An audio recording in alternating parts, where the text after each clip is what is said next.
All right, so I'm going to share something with you again.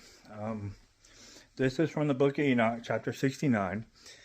Enoch is naming all the watchers, which are the fallen angels, or 22 of the fallen angels. They are called the watchers. And he gets into speaking about the Nephilim and how they were created and stuff like that. And listen to how big these Nephilim are. And then I want you to do your own research, because I'm not going to try to convince you of this. But look up islands that look like people, that look like giants. All right, I'm sure you've seen some pictures and stuff in the past. But those are real giants. They were killed in the flood of Noah. That's the whole reason for the flood, was to kill the Nephilim.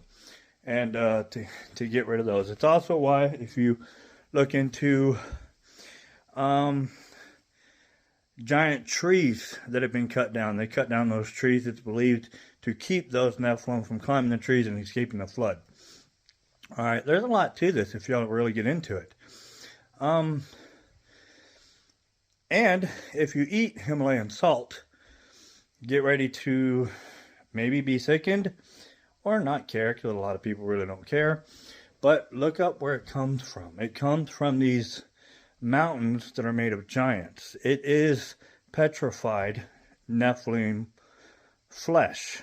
All right? That's what you're eating. That's what Himalayan salt is, the pink salt. Just do your own research on it. I'm not, like I said, I'm not going to here to convince you about it.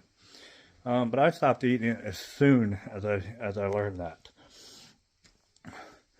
All right, and then just listen to it. Do some research.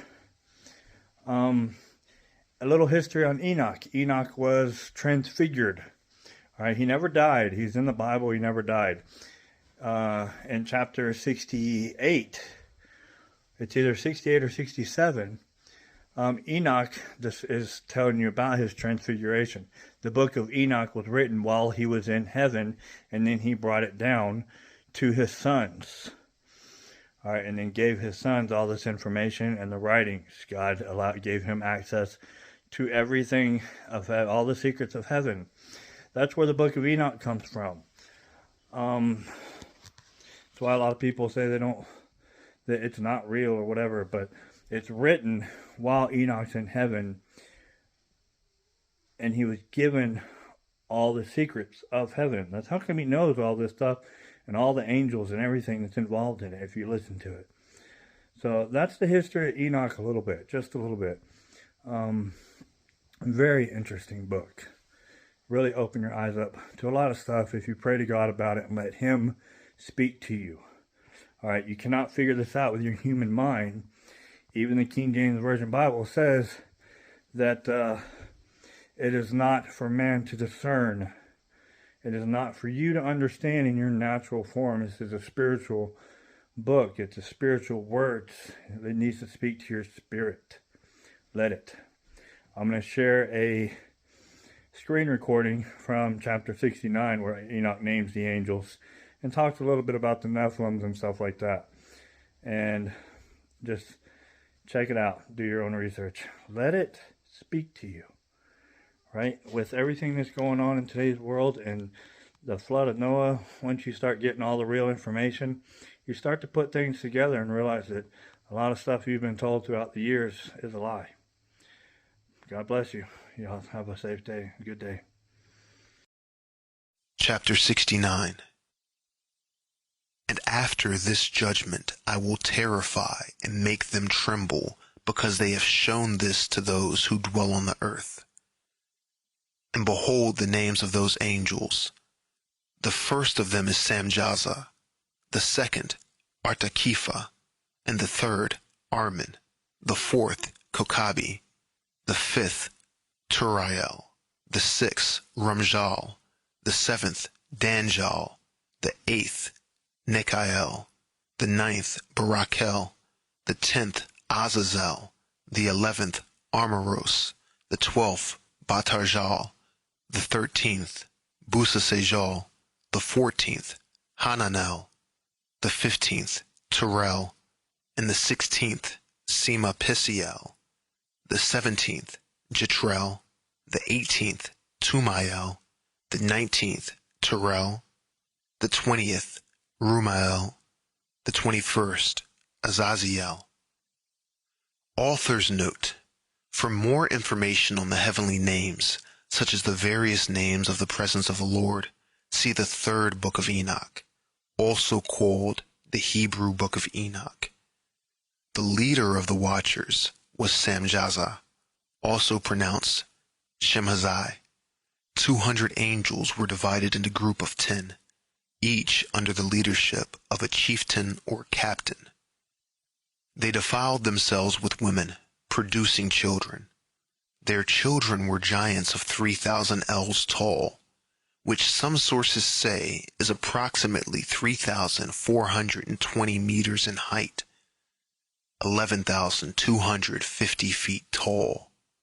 According to the Haggadah, Book 1, Chapter 4, Punishment of the Fallen Angels, the angel Shemhazai lusted after a maiden named Istihar.